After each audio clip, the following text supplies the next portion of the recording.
이사야 51장에서 계속해서 거듭되고 있는 것이 의라고 하는 단어입니다. 이 의는 정의, 어떤 공의, 이 세상에서 인간들이 저거 옳은 거야, 저건 확정적으로 옳은 거야 라고 하는 일반적 율법적인 개념에 있는 의를 이야기하지 않고 하나님께서 아들을 이 세상에 보내셔서 아들로 말미암아 하나님의 사랑을 아들을 통해서 나타낸 그것을 믿음으로 의롭게 되는 것, 그 의를 아는 사람들을 의미하고 있습니다. 그 의를 본문이 이야기를 하고 있습니다. 이 세상에 어떤 의도 완전하지 않습니다. 그 시대에는 그 의가 맞았는지 몰라도 정권이 바뀌고 다음 세대가 바뀌면 그 의가 틀어집니다. 예를 들면 한 40여 년 전쯤에 둘 만나 잘 기르자 그럴 때는 셋 나고 넷 낳는 사람은 아주 그냥 국가에 반역하는 것 같았어요. 그때의 의는 둘 낳아야 돼요. 하나만 나면 더 애국자처럼 취급됐어요. 근데 지금 어떻든가요? 이렇게 모든 기준이 바뀝니다. 하지만 예수님께서 우리를 위해서 십자가에서 이루신 대속의 의는 어제나 오늘이나 영원토록 영원합니다. 그 의는 하나님이 확정해 놓으시고 그 의는 변함이 없고 보태거나 수정하지 않습니다. 그 의는 영원한 의입니다. 그 의를 아는 자들과 그 의를 모르는 자들의 차이는 뭐냐면 구원과 멸망의 차이입니다. 그리고 그것은 삶으로 드러나게 되어 있는데 오늘 본문에서 이제 구체적으로 이야기를 하고 있는 거거든요. 6절을 보면 너희는 하늘로 눈을 들며 그 아래의 땅을 살피라 말씀하고 있습니다. 이 세상에서 하늘과 땅이라고 하는 건 실은 전부를 말하고 있어요. 너희들이 한번 이 세상에 있는 전부, 사람들이 소중히 여기는 것들을 한번 생각하여 봐라. 그리고 나서 말씀합니다. 하늘이 연기같이 사라지고 땅이 옷같이 헤어지며 거기 거한 자들이 하루살이같이 죽으려니와 말씀하고 있습니다. 이 세상은 영원하지 않습니다. 세상을 의지하는 사람은 아무것도 건지지 못할 것입니다. 지금은 하나님의 구원이 하나님의 의를 많은 사람들에게 값없이 주시는 마치 바겐 세일 기간과 같습니다. 미국에는 블랙데이라고 하는 어떤 그 날이 있다고 하는데 아마 그때가 이 추수감사절 즈음일 겁니다. 맞는지 모르겠어요. 블랙데이가 그날 뭐 전국에 있는 백화점 같은 데가 아주 파격적인 세일을 하지요. 그러면 그날 모두 기다리고 있다가 그냥 이제 백화점으로 쳐들어가서 평소에 사는 가격의 반값도 아닌 더 싼 가격으로 그냥 바겐 세일을 해서 이제 사오는 이런 경우들이 있어요. 하나님께서 지금 당신이 십자가의 아들을 못 박으시고 이 땅에 성령을 보내신 이후 2000년 동안 이 복음의 바겐 세일이 계속되고 있습니다. 아무도 누구든지 믿으려고만 하면 다 살 수 있습니다. 포도주와 젖을 값없이 다 살 수 있는 이 시기가 있습니다. 그리고 지금 그것이 넘치는 시기에 우리는 살고 있습니다. 근데 이것이 영원하지 않다는 거예요. 이 기간이 끝나면 이제 문을 닫아버린다는 거죠. 예전에 한번 이렇게 신발을 한번 사러 갔다가 분명히 세일 기간이었는데 그래서 30% 세일을 한다고 해서 신발을 딱 사러 갔는데 어제까지였던 거예요. 뭐 애무리가 없는 거예요. 어제까지였습니다. 우리 회사에서 하는 상품은 이제 끝났습니다. 없습니다. 와, 여러분 막 속상하더라고요. 그까짓 거 사는데도 조금 좀 싸게 사는 것도 기분이 좋은데 좀 더 비싸게 사니까 굉장히 기분이 안 좋지 않습니까? 우리가 좀 깎았다. 제가 예전에 한번 말씀드렸는데 중국에 처음에 제가 2007년도에 중국을 베이징을 방문했을 때 그때 뭐 싸다 막 이렇게 해가지고 막 한국말을 잘하는 사람들이 물건을 딱 팔지 않습니까? 근데 그때 여러분 시계에서 가장 좋은 시계가 롤렉스 아닙니까? 롤렉스인데 그 롤렉스 시계를 정말 롤렉스 막 놀랄 정도로 싸게 이렇게 팔지 않습니까? 그래서 이렇게 딱 들었는데 어머 이런 거 5만 원, 근데 막 2만 원. 버스를 타고 이제 떠나려고 하니까 막 2만 원, 15,000원 막 이러는 거예요. 그래가지고 목사님들이 막 하나씩 막 다 사고 오는 거예요. 잘 늦게 탄 사람이 막 늦게 타는 순서대로 막 가격이 막 뚝뚝뚝 떨어진 거예요. 그래서 나중에 제일 늦게 탄 사람이 딱 그런 거야. 5,000원. 처음에 5만 원 주고 산 사람이 막 차 내리려고 하는데 따라하고 이제 이렇게 가는 이런 것. 예. 그런데 그 시계가 가고서 다음 정거장에 가니까 하나가 고장났고 한국에 오니까 다 고장나서 지금 차고 다니는 사람이 하나도 없습니다. 예. 이 세상에 있는 그 모든 것들은 오래 가지 않습니다. 다 무너집니다. 세상의 것들을 의지하는 세상의 의의를 추구하고 세상에 있는 모든 것들을 바라보고 사는 사람들은 결국 하늘이 무너져 내리고 땅이 꺼져 버리는 것 같은 그런 처참한 날을 맞게 되어집니다. 하늘이 어느 날 연기처럼 사라지고 땅은 옷같이 헤어지게 된다라고 말합니다. 그냥 하늘은 어떤 그 공간을 의미하고 있는 게 아니라 하늘 하면 하늘에 뭐가 있죠? 해와 달과 별들이 있습니다. 요한계시록에서 보면 해와 달과 별들이 우수서 다 떨어져 버립니다. 하늘은 종이장같이 말아져 없어져 버립니다. 상상을 해보십시오. 하늘은 공간이거든요. 근데 해와 달이 다 떨어져 버리는 거예요. 얼마나 무섭겠습니까? 이렇게 하나님이 사람들이 지금 살아가면서 우리 1월 1일 날 어제 올해는 참 유독 그 새해 인사 글을 보내시는 분들이 그 일출 사진을 많이 보내더라고요. 일출 있지 않습니까? 그래서 저 동해바다 쪽에서 막 해 뜨는 것 이런 거 해가지고 일출, 그리고 송탄에 계신 목사님도 막 일출 찍어서 이렇게 보내고 저도 이제 고성산에 일출을 찍었는데요. 일출을 많이 하더라고. 그래서 막 그 추운데 그 앞에 가서 막 기다리고 있는 거예요. 왜 기다리고 있지요? 새해 해를 딱 맞이하면서 해님 올해는 소원 성취하게 해주시고 복을 주십시오. 다 우상이거든요. 미신에서 출발하는 거거든요. 우리 같은 사람들은 일출 딱 보러 가면 이야 멋있다 하나님, 저 일출처럼 올해 그 어떤 역경도 이기고 찬란하게 떠오르는 인생 되기를 원합니다 하나님 하면서 벌써 이 느낌이 다른데 거기 가면 사람들이 다 손을 이렇게 모으고 있어요.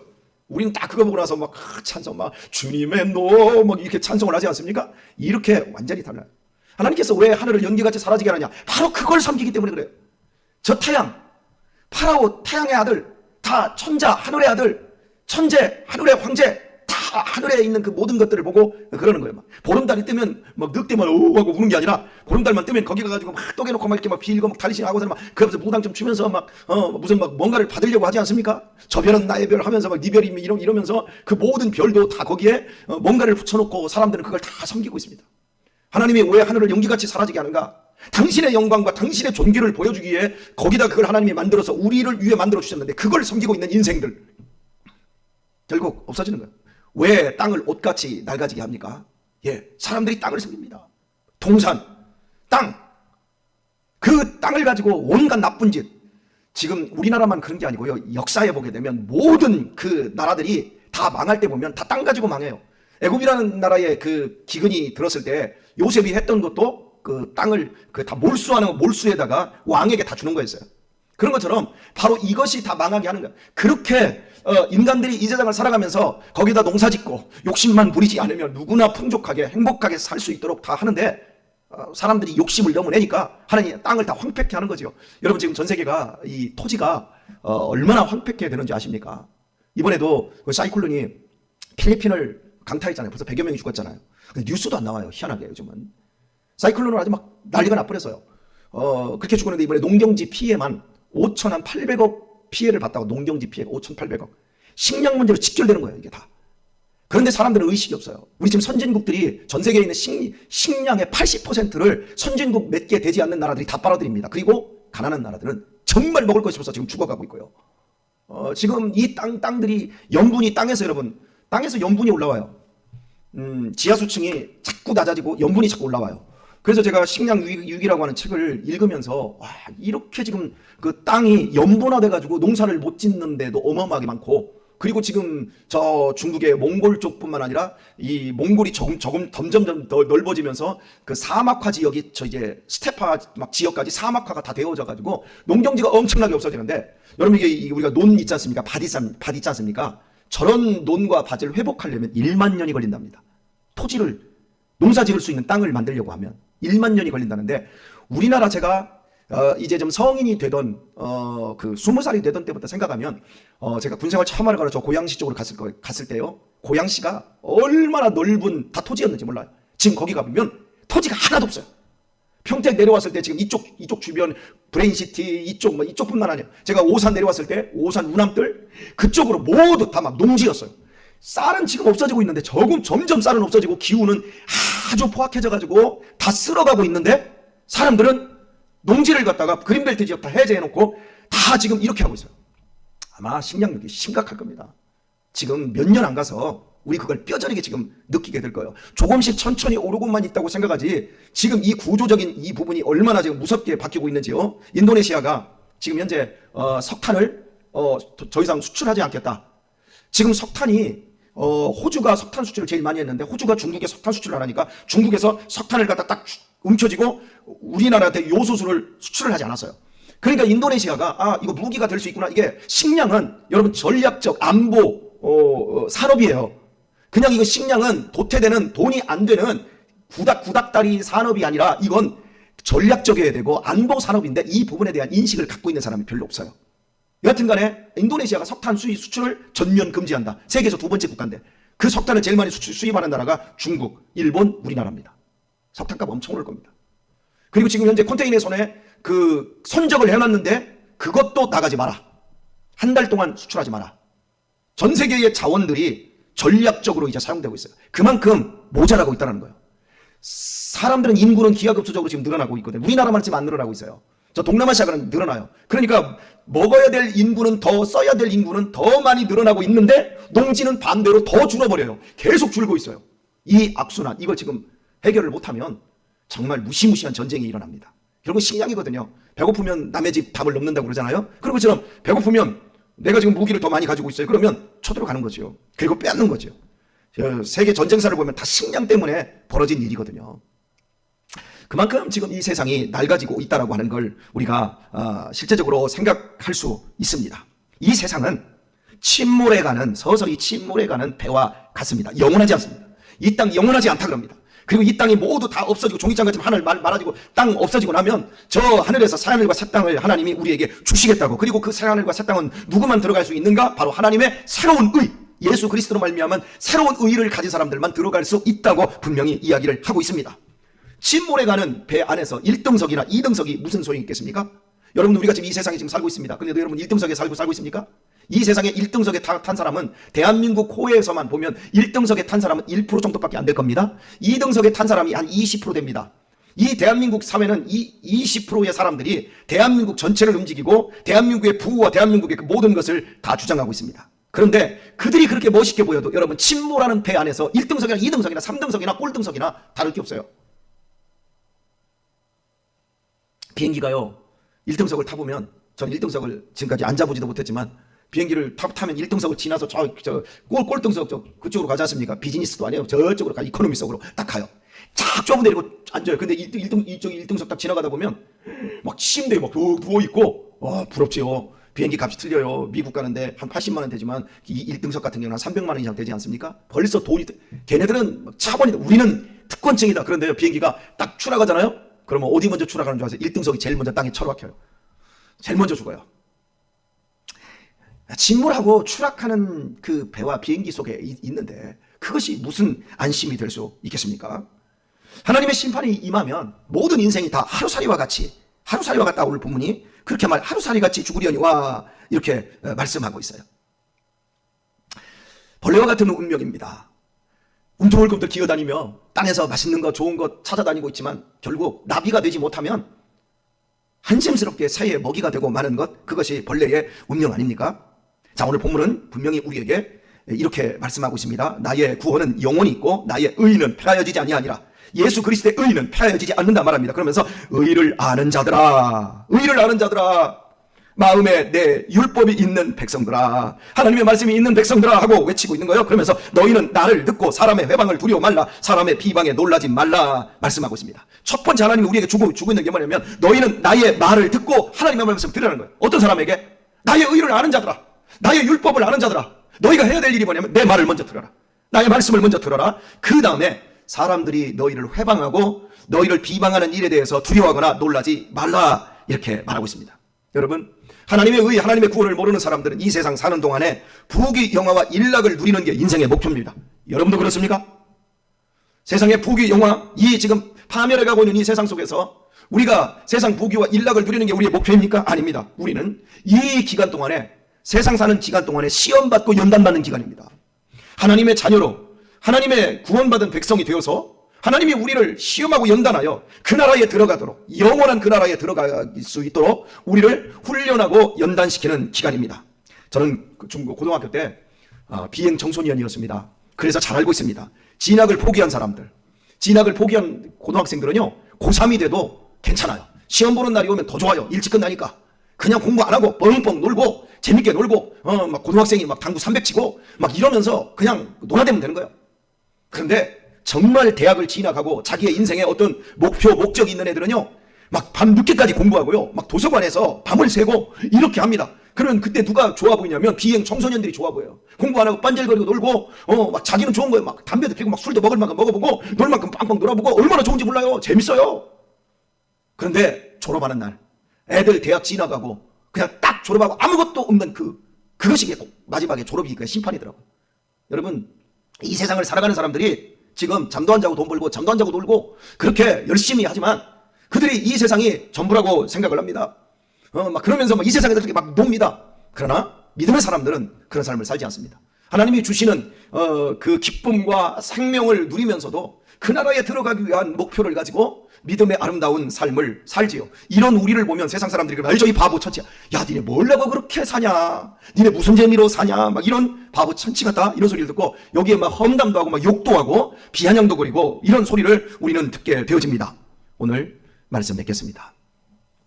저는 우리 아들들과 함께 1월 1일 날 첫 예배를 딱 드리면서 말씀을 시편 1편 복 있는 사람, 복 있는 자는 할 때 악인의 꾀를 따르지 않고 죄인의 길에 서지 않고 오만한 자의 자리에 앉지 않고 이거 복 있는 사람은 좋은 걸 하는 사람이 아니다. 복 있는 사람은 나쁜 것을 안 하는 사람이야. 좋은 걸 하기보다 올해는 나쁜 걸 하지 말자 그랬어요. 그리고 복 있는 사람은 하나님의 말씀을 주의하러 묵상하며 사랑하는 자다. 하나님의 말씀만을 사랑하자. 이제 그 얘기를 했어요. 그러면서 악인은 바람에 나는 겨와 같고 흔들리지 말자. 믿음 안에서 정말 견디느니라. 믿음의 사람들은 견딘다고 하는 이 시편 1편의 이야기를 가지고 잘 견디고 그러면 하나님께서 우리의 길, 악인의 길은 하나님께서 인정하지 않습니다. 그러나 의인의 길은 하나님이 인정한다. 하나님이 인정하면 된다. 우리 아들들 인정하자. 자, 니네들 올해 소원이 뭐야? 국토종단하는 거요. 유신이가 올해 국토종단하면서 내가 멋지게 부대장으로 잘 이끌고 싶어요. 충분히 할 수 있어. 그래, 기도해 줄게. 그리고 너, 자, 유명인 넌 뭐 하고 싶어 했더니 나 유튜브 계정 하나 만들고 싶어요. 그래서 이제 유튜브에다 내가 이제 바이올린 하는 거 매일 하나씩 올려서 나 돈 벌 거예요. 충분히 너 할 수 있어. 아버지가 만들어 줄게. 그랬더니 유아 너는 뭐 할래? 그랬더니 오래오래 사는 거요.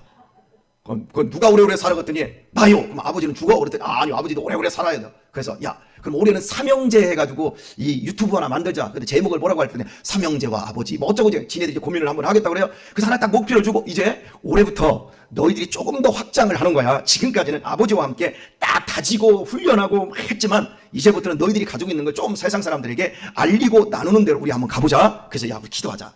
이렇게 했습니다. 사랑하는 교우 여러분, 제가 우리 아들들과 첫 예배를 드리며 복 있는 사람의 길과 복 없는 인생들의 길, 여러분 세상에는 길이 있습니다. 첫 번째, 우리가 먼 길을 가려면 군자는 대로행이라고 큰 길을 가야 됩니다. 길이 아닌 데는 가면 안 되는 겁니다. 올해 여러분들 길이 아닌 곳은 절대 가지 마시길 바랍니다. 꼭 길로만 가시길 바랍니다. 시온의 대로로만 가셔야 됩니다. 이 세상에 다 길이 있다고 그랬어요. 하늘도 길이 있어요. 무슨 하늘에 길이 있어요? 예, 하늘에 항로라는 길이 있어요. 비행기들이 정확하게 그 길로만 가요. 평택 제1교회에 항로를 그리는 거기 안수 집사님이 계세요. 머리가 쫙 됩니다. 그분들은 1mm도 틀리면 안 됩니다. 나는 항로가 오차가 1m, 2m 차이가 나는 줄 알았어요. 아니면 막 10m, 20m 이렇게 차이가 나는 줄 알았는데 항로가 1mm도 틀리면 안 된답니다. 머리 뽀개진다고 하더라고요. 회계사 그 자격증을 2-3개는 가져야 될 정도로 머리가 그렇게 비상해야 된다고 이렇게 얘기하더라고요. 자, 정확한 항로가 있어요. 바다에도 길이 있어요. 배들이 지 멋대로 그냥 떴다고 아무 데나 가는 게 아니라 그 어디로 갑니까? 해로를 따라서 가게 되어 있습니다. 여러분, 산에 갈 때, 등산할 때 여러분 길이 있어요. 오솔길이 있어요. 오솔길로 가야만 갈 수 있는 거예요. 선한 사람은 선한 길을 가고요. 악한 사람은요, 악한 길을 가요. 부자 될 사람은 부자 될 길을 가고요. 망할 사람은, 가난하게 될 사람은 가난한 길로 가요. 성공할 사람은 성공할 길로 가고요. 망할 인생은요, 망할 길로 가요. 열심히 가기는 가는데 그들의 길이 달라요, 여러분. 유식한 사람은요, 그 사람을 보면 평소에 유식한 길을 가요. 무식한 사람을 보면 그 사람의 평소의 길은 무식한 길을 가는 거예요. 거친 사람은 그 사람을 보면 거친 길을 가고 있고요. 온유한 사람을 보면 항상 온유한 길을 가고 있어요. 여러분, 모든 선한 것이, 모든 좋은 것이 위로부터, 하늘에 계신 위로부터, 아버지께로부터 온다. 야고보서에서 이렇게 얘기하지 않습니까? 올해 복 있는 길 가는 우리 성도님들이 되길 바랍니다. 위로부터인데요, 하늘, 땅, 이런 개념이 아니라 살아계신 삼위일체 하나님의 길로 가는 겁니다. 할렐루야. 이 하나님의 길로 가야 돼요. 하나님의 말씀을 듣고 말씀에 순종하며 그 길을 가도록 하십시다. 내 멋대로, 내 감정대로, 내 신앙대로, 내가 판단하는 대로 가지 마시고 정말 하나님께서 원하시는 그 길을 가게 되면 하나님께서 인정해 주실 것입니다. 그 길에서 올해 감격하시고 승리하는 우리 성도님들 다 되시기를 예수님의 이름으로 축원합니다.